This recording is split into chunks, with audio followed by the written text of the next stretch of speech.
The A340 was a significant development at the time of its launch. It marked Airbus's entry into the quad-jet market and offered healthy competition for other manufacturers. Production of the A340 ended in 2011, but it remains in service with several airlines. It has been a big casualty of the slowdown in 2020, though with retirements increasing. 4 variants were developed and it was designed alongside the twin-engine A330.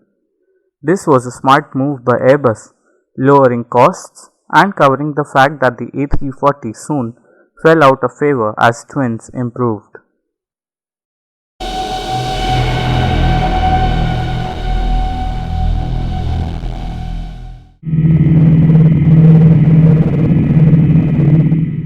The story of the A340 starts with the A300 and the A320 aircraft. The A300 was Airbus's first aircraft in 1972. It was a twin-engine, twin-aisle aircraft with a shortened variant, the A310. Airbus went on in the early 1980s to create a new twin-engine, single-aisle aircraft. There was a gap in the market here, with the US manufactured Boeing 737 dominating and no European alternative. European governments realized this and worked with manufacturers on several proposals for a new European constructed competitor. Airbus eventually won and went on to develop the A320 family. With the A320 project launched and on the way to delivery, Airbus started to look at the market for larger wide-body aircraft. Again, there was an opportunity to compete with Boeing in this area, especially with the 747 starting to sell well. The resulting project looked at the development of 2 aircraft, the TA-9 twin-engine, which would have a range of 6,100 kilometers, and the TA-11 4-engined aircraft, which would have a range of about 12,650 kilometers. The main selling point of the A340 was its 4 engines, not necessarily its increased capacity or range. Airbus would later return to the high capacity model with the A380. Having 4 engines enabled it to operate longer over water flights, something for which the A330 was restricted. ETOPS, Extended Range Twin Engine Operational Performance Standards, were introduced in the early 1980s to reflect the increasing safety and performance of twin-engined aircraft and allow them to fly further from a diversion airport. The first rating system was given in 1985 to Trans World Airlines flying a 767. This allowed it to fly 120 minutes from a diversion airport. Before this, twin engines were restricted to flying 60 minutes from a diversion airport.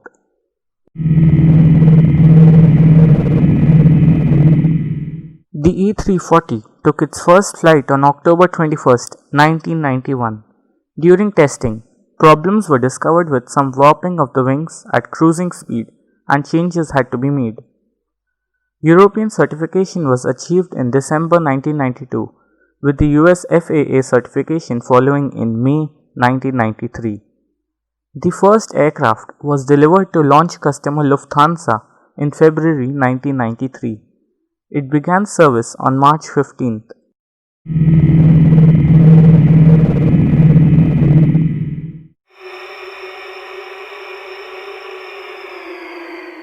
The A340-200 is one of the 2 initial variants offered at launch in 1987. It is the shortest variant of the series, offering a typical 2-class capacity of 303.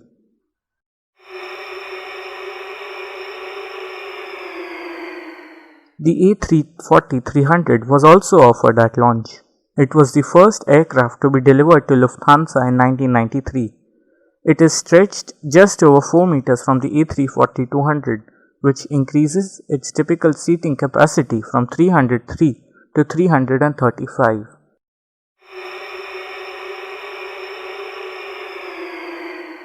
The A340-500 and -600 variants were developed in the late 1990s as higher capacity and increased range upgrades to the 2 original variants were made. They first flew in 2001 and 2002 respectively. The A340-500 was launched in March 2003 by Emirates. The 500 is stretched just over 4 meters from the Dash 300. The focus, though, is not on increasing capacity, but on expanding its range. It offers a similar capacity to the Dash 300, but the range is increased to an impressive 16,670 kilometers.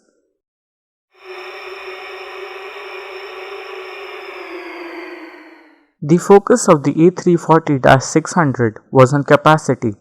It offers a similar passenger capacity to the Boeing 747 but adds additional cargo space. Virgin Atlantic was the launch customer in August 2002. It is stretched 12 meters over the Dash 300, giving a typical seating capacity of 380. It was the longest aircraft in service until the launch of the Boeing 747-8.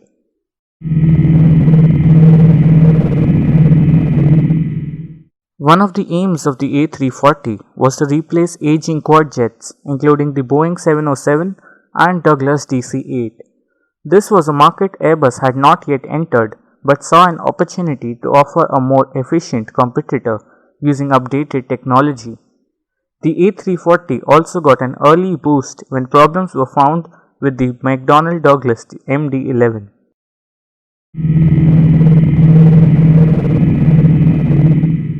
All in all, 377 A340 aircraft have been delivered to about 48 airlines.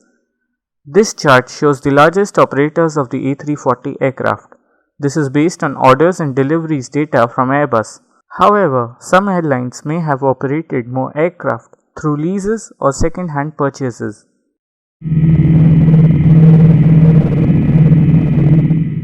The A340 at the time of its launch was designed to get around restrictions on twin-engined aircraft.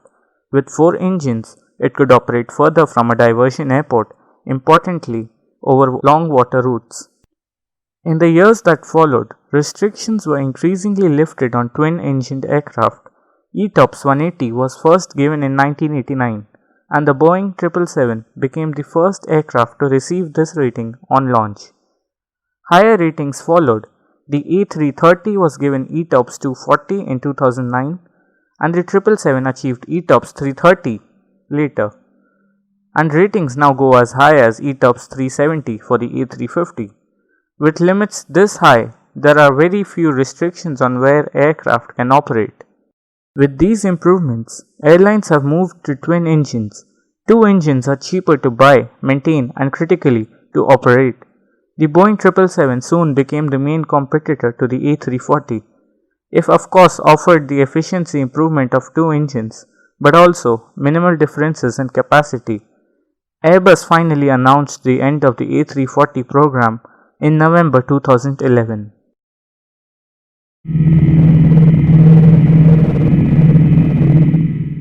The A340 has been declining in use since the mid-2000s.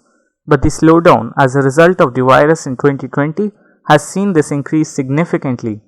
As airlines have reduced operations, it is the larger 4-engined aircraft that have suffered the most. Many 747 and A380 fleets have gone into storage or have been retired early. The A340 has not been fared well too. According to Airbus data for the end of July 2020, only 35 operators of the A340 remained, and only 8 of these with a fleet of more than 5 aircraft. Beyond this, the future of the A340 does not look good too. Amongst the largest operators, Iberia has confirmed that it will retire its A340s, and Lufthansa has stored all its aircraft, with their future unclear. Many retired aircraft have found new homes, though, and with their relatively young age, they will likely still be flying for some years to come. For example, one of Virgin Atlantic's aircraft has moved to Nigeria's Azman Air.